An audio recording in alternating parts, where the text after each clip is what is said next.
السلام علیکم۔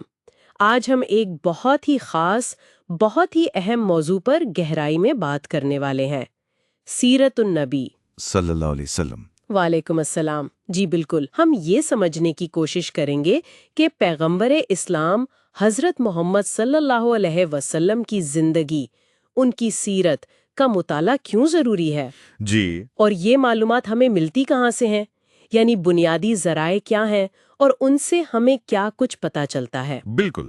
دیکھیں، لفظ سیرت خود عربی کے سارا یسیر سے ہے، جس کا مطلب ہوتا ہے چلنا، سفر کرنا۔ اچھا۔ تو جب ہم کسی کی سیرت پڑھتے ہیں تو گویا ہم ان کی زندگی کے سفر میں شریک ہو رہے ہوتے ہیں، ان کے راستے پر چلنے کی کوشش کرتے ہیں۔ اور اسلامی اصطلاح میں تو سیرت خاص طور پر نبی اکرم صلی اللہ علیہ وسلم کی حیات طیبہ، ان کی زندگی کے واقعات، ان کے پورے سفر کے لیے استعمال ہوتا ہے۔ صحیح۔ تو آئیے پھر سب سے پہلے اسی پر بات کرتے ہیں کہ یہ سفر جاننا، یعنی سیرت کا مطالعہ، آج ہمارے لیے اتنا اہم کیوں ہے؟ جی، اس کی کئی وجوہات ہیں، بہت اہم وجوہات ہیں۔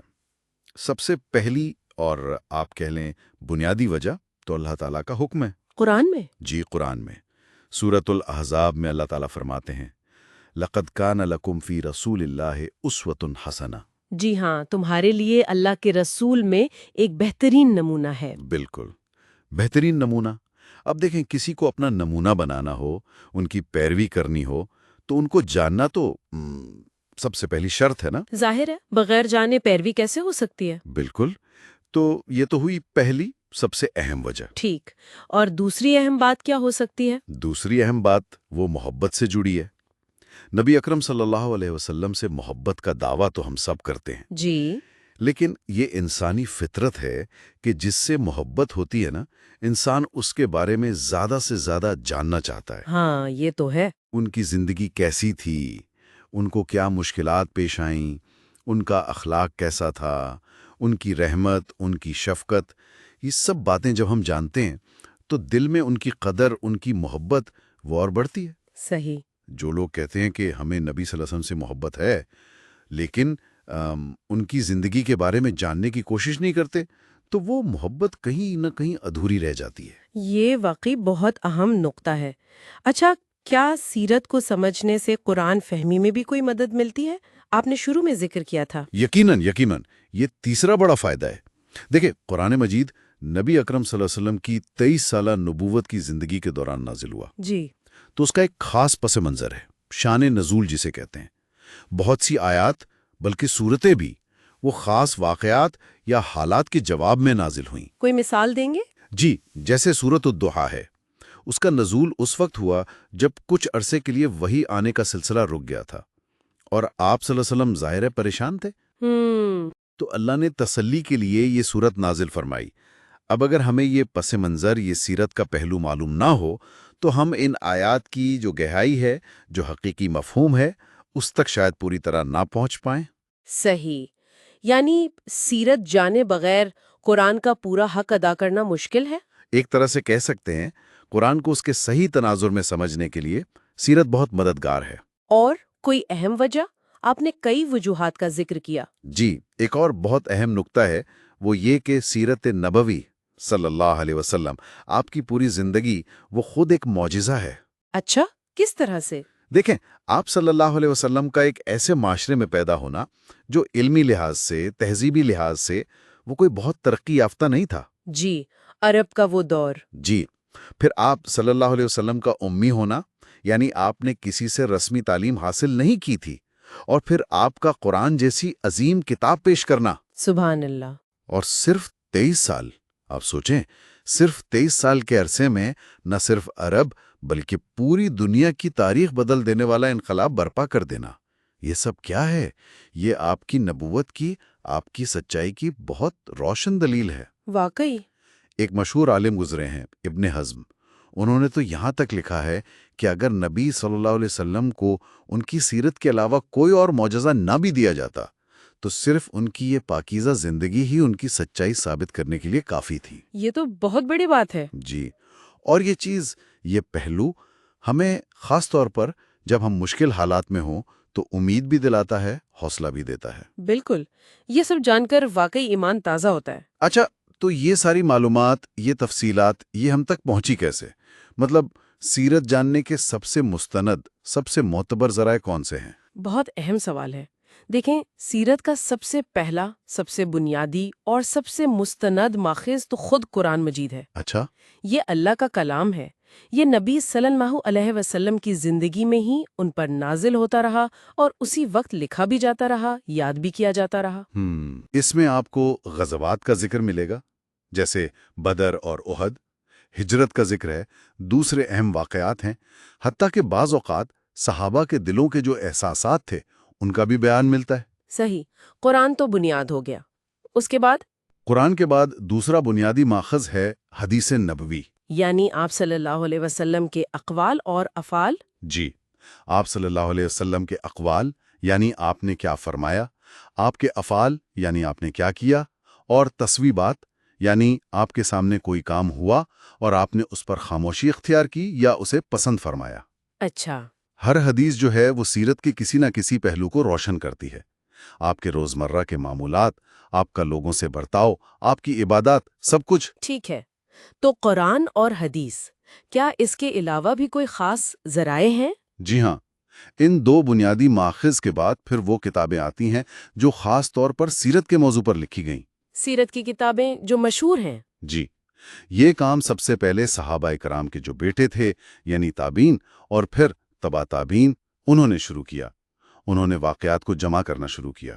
اچھا۔ ان میں سب سے مشہور نام آتا ہے محمد ابن اسحاق کا، ہوں، اور پھر ان کے شاگرد تھے ابن ہشام۔ انہوں نے ابن اسحاق کے کام کو مزید بہتر کیا، تہذیب کی اس کی۔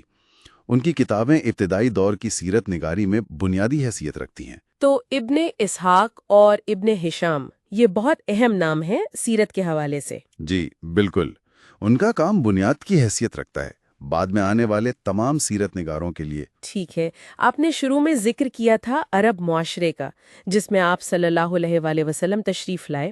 کیا اس پس منظر کو سمجھنا بھی سیرت فہمی کے لیے ضروری ہے؟ جی، کچھ بنیادی باتیں جاننا ضروری ہیں تاکہ ہمیں اندازہ ہو کہ نبی اکرم صلی اللہ علیہ وسلم کن حالات میں، کن لوگوں کے درمیان بھیجے گئے تھے۔ دیکھیں، اس وقت عرب جو تھا وہ مختلف قبائل میں بٹا ہوا تھا، کوئی مرکزی حکومت نہیں تھی۔ مورخین عام طور پر عربوں کو دو بڑے گروہوں میں تقسیم کرتے ہیں۔ اچھا، کون کون سے؟ ایک تو وہ جنہیں عرب باعدہ کہتے ہیں، یعنی وہ پرانی قومیں جو اب ختم ہو چکی، ناپید ہو گئیں، جیسے قوم عاد ہے، قوم سمود ہے، جن کا ذکر قرآن میں بھی آتا ہے۔ جی بالکل۔ دوسرے ہیں عرب باقیہ، یعنی وہ جو باقی رہے، جو نسل در نسل چلتے آئے۔ ٹھیک۔ ان باقی رہنے والے عربوں کے بھی پھر آگے دو بڑے حصے ہیں۔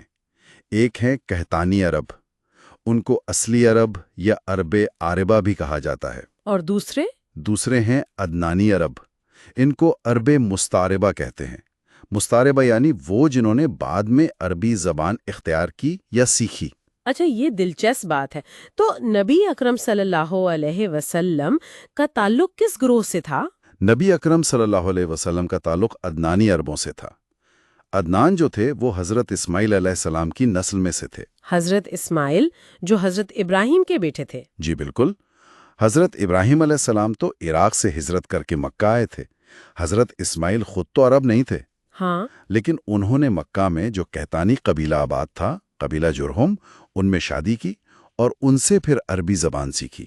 اچھا۔ تو اس لحاظ سے عدنانی عرب وہ حضرت اسماعیل علیہ السلام کی اولاد ہیں، اور قبیلہ قریش جس سے آپ صلی اللہ علیہ وسلم کا تعلق تھا وہ عدنانی عربوں کی ہی ایک بہت معزز شاخ تھی۔ تو یہ سارا پس منظر جاننا، یعنی قبائلی نظام، ان کی تاریخ، یہ آپ صلی اللہ علیہ وسلم کے پیغام اور جد و جہد کو سمجھنے میں مدد دیتا ہے۔ جی بالکل، اس سے پتہ چلتا ہے کہ آپ نے کن معاشی، سیاسی اور مذہبی چیلنجز کا سامنا کیا اور کس طرح اللہ کی مدد سے ان پر قابو پایا اور ایک بالکل نئی بنیادوں پر ایک معاشرہ قائم کیا۔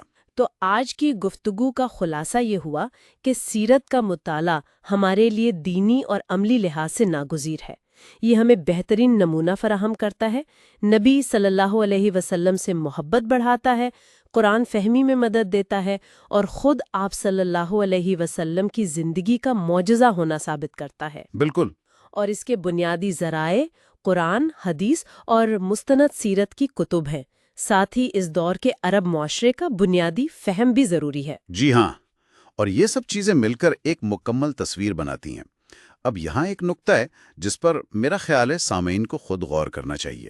وہ کیا؟ وہ یہ کہ جب ہم ان تمام پہلوؤں کو اکٹھا دیکھتے ہیں، نبی اکرم صلی اللہ علیہ وسلم کا اس خاص تاریخی، جغرافیائی، معاشرتی پس منظر میں تشریف لانا، جی، پھر آپ کا امی ہونا، پھر وہ پیغام دینا جس نے نہ صرف عرب بلکہ پوری دنیا کی تاریخ بدل دی، اس پورے تناظر کو جب ہم سمجھتے ہیں تو آپ صلی اللہ علیہ وسلم کے پیغام کی عظمت، آپ کی جد و جہد کی اہمیت اور آپ کی شخصیت کی بلندی کا احساس کس قدر گہرا ہو جاتا ہے۔ واقعی یہ ایک بہت گہرا سوال ہے۔ جی، یہ وہ نقطہ ہے جس پر سوچنا، اس پر غور و فکر کرنا، یہ اپنے آپ میں سیرت کے مطالعے کا ایک بہت اہم حاصل ہے۔ بہت شکریہ، آپ نے بہت خوبصورتی سے سیرت کے مطالعے کی اہمیت اور اس کے ذرائع پر روشنی ڈالی۔ آپ کا بھی شکریہ۔